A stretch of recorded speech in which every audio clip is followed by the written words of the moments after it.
Salam jemaat Tuhan, jumpa lagi dalam acara Light of Revival. Pagi hari ini mari kita belajar firman Tuhan dari Matius pasal 10 ayat 34. Beginilah bunyi firman Tuhan.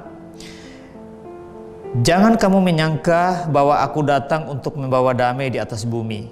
Aku datang bukan untuk membawa damai, melainkan pedang. Injil mengakibatkan perpisahan. Nah, saudara-saudara yang diberkati Tuhan dimanapun berada pada pagi hari ini, kalau kita membaca ayat ini, Matius 10 ayat 34 ini secara sepintas, maka bertentangan dengan banyak ayat dalam pengajaran Yesus. Karena Yesus di dalam ayat-ayat yang lain, di dalam firman Tuhan yang lain mengatakan bahwa Yesus adalah pembawa damai.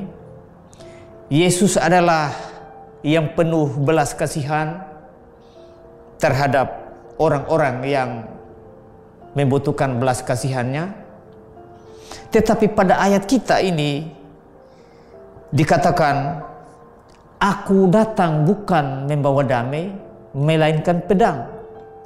Nah, saudara-saudara yang terkasih, kita tahu bahwa sifat pedang adalah memisahkan yang menyatu. Lalu pedang di sini kita tidak boleh berpikir atau tidak boleh artikan secara harfiah. Nah, bagaimana penjelasannya?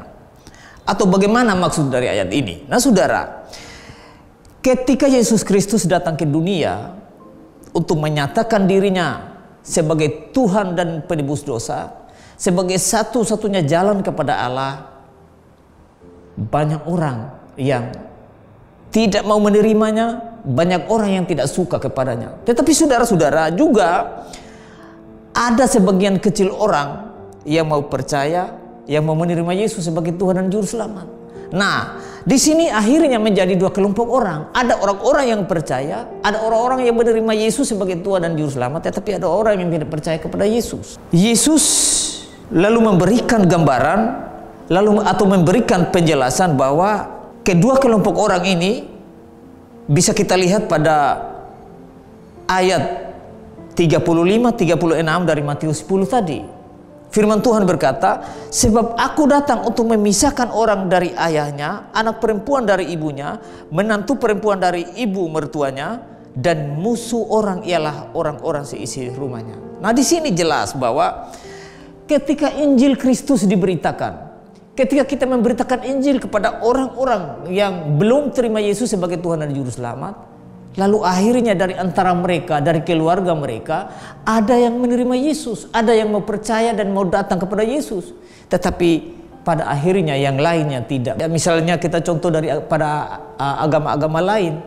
Ketika mereka mendengar Injil lalu mereka terima Yesus, mereka sadar bahwa mereka manusia berdosa, yang hanya Yesus satu-satunya jalan yang bisa menebuskan dosa, dan Yesus saja jalan kepada Allah. Lalu mereka datang kepada Yesus, terima Yesus, lalu mereka dibenci, diusir.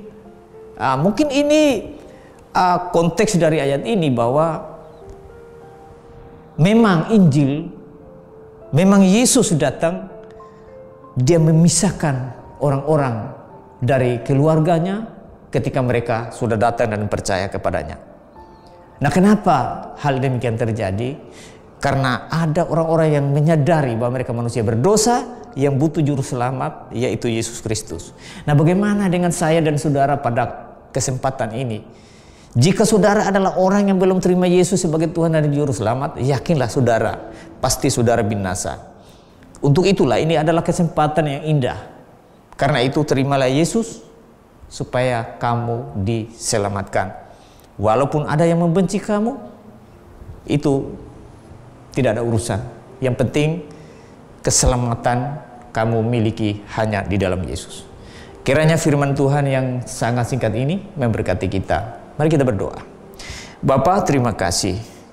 Kami tahu bahwa ketika kami menerima Engkau sebagai Tuhan dan penebus dosa kami, ada orang-orang yang benci kepada kami, bahkan kami terpisah dari mereka. Tetapi kami yakin dan percaya bahwa Tuhan Yesus tetap menolong kami, memberkati kami, memberikan penguatan kepada kami, sehingga kami tetap ada di dalam Kristus. Di dalam nama Tuhan Yesus kami berdoa, amin.